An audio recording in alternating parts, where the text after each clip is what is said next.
man, I saw something interesting over there on the Twitter machine. And mind you, this is in the midst of people saying, oh my God, we done traded Buddy. And I don't even want to say Buddy name because I know y'all be getting mad when I say Buddy name. But oh my God, we done traded Buddy.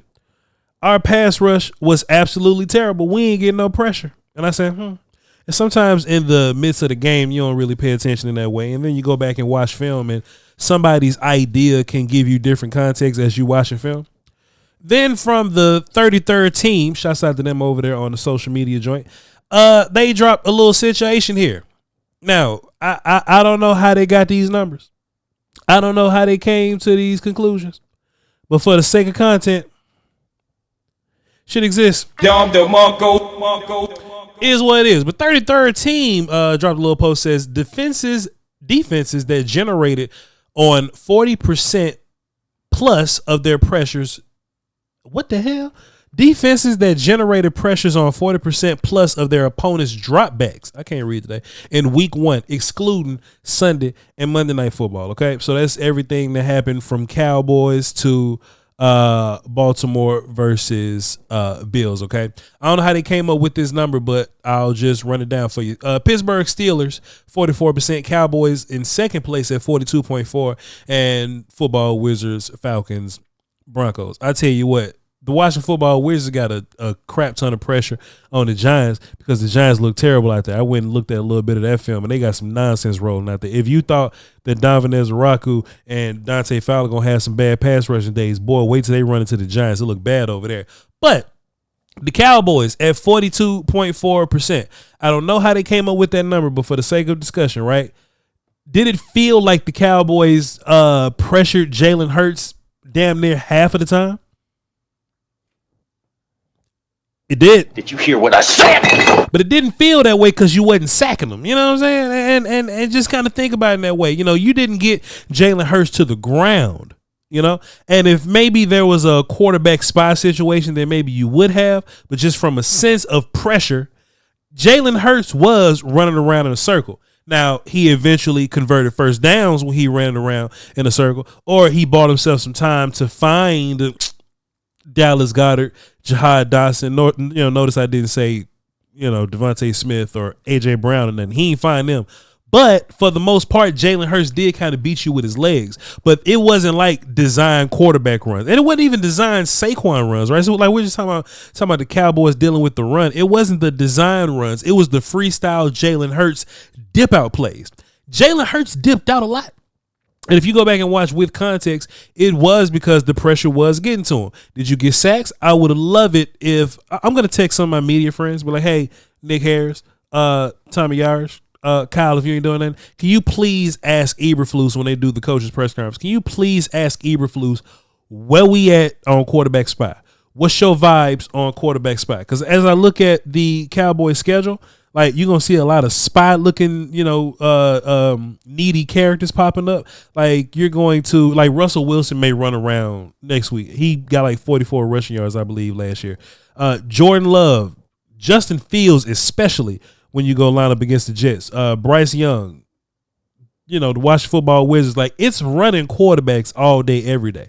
So we need to figure out this idea if Eberflus is anti-spy or not. But currently where we are, and this is where I'm kind of conflicted, right? The Cowboys pressuring Jalen Hurts almost damn near half of the attempts. Yes, I feel like Jalen Hurts was running around. Yes, there was pressure. How much of that was Jalen Hurts being terrible at reading defenses and then dipping out? See, that's the big question.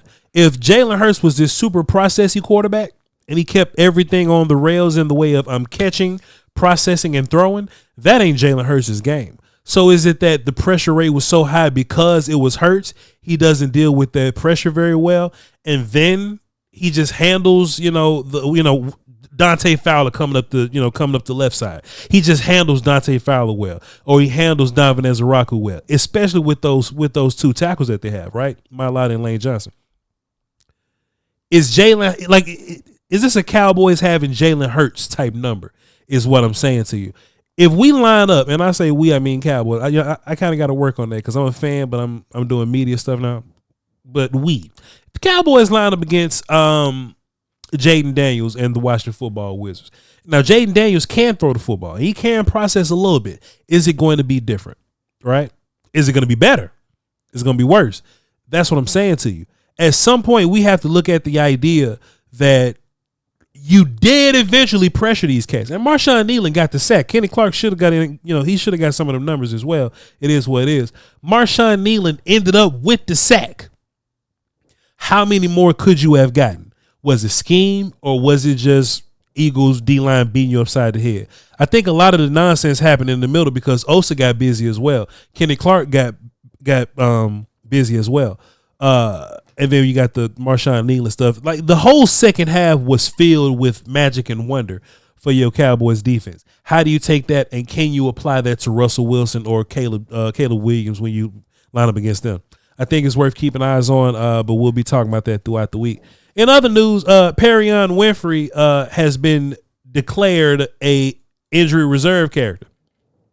Now, I was about to tweet something in a hilarious fashion, but I saw a lot of people saying that they felt bad for Perion Winfrey. So I was like, all right, cool. Voch, don't get canceled. That's the first thing I said, just off the rip. Voch, don't make a joke while everybody else being serious. So let me say this with a serious face. I wonder how bad Perion Winfrey's back is. I wonder how bad the back is, right? Because it's back spasms. It ain't like he broke his back. Micah back was hurt so bad that he had to go find a whole different doctor to get a whole nother second opinion. Like that was bad back business, BBB. You know what I'm saying? But that ain't what we heard with Perion Winfrey. Perion Winfrey's situation was, hey, my back hurt a little bit. You know what I'm saying? And I think I'll be fine moving forward. Kenny Clark getting to Dallas changes everything. Just like George Pickens getting to Dallas changes everything. Guys get bumped down the roster. So instead of us living in this world where Mozzie and Perion can exist, we live in a world where neither. We live in this world where neither.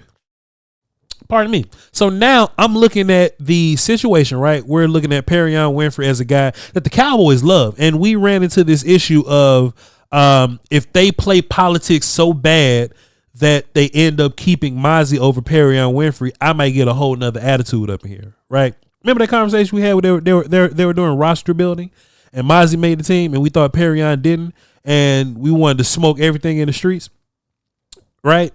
Perion makes the team. Mozzie also makes it. Kenny Clark is here. That's 5 defensive tackles. That shit is that's abnormal. You don't always carry 5 defensive tackles. So, just like what happened with what's our guy? Viliami Fehoko. Remember what happened to him? He got a little hangnail on his finger and he was just out for the year. Or a buddy that got the concussion that lasted 22 weeks. Y'all remember that? The Cowboys do have ways of stashing players until next year. With your defensive tackle room becoming robust. It wasn't always robust. Kenny Clark is here now. So the damn room is robust. The room is robust now, right? So instead of just cutting Perion Winfrey, I just wonder if they went, hey, big fella, you say back spasms. Because back spasms is different than a Tyron Smith back situation. Tyron Smith got off the couch one day and he couldn't move. I don't know if that's what Perion's dealing with, right? I wonder if this is a way to preserve Perion, but on the same token, them giving Mozzie like one more chance. Here's the problem with giving Mozzie one more chance. One, Jay Toia didn't play bad ball. Solomon Thomas has proven to be more versatile than you think. Oso Odigizua just got the bag and he ain't going nowhere. Damn, Kenny Clark good. Hey, man, appreciate y'all for tapping in with me. Go watch me on Crown. Go watch me on Dallas Cowboys and hit the sub here if you have not. All right, love y'all to peace. Till next time. Salute.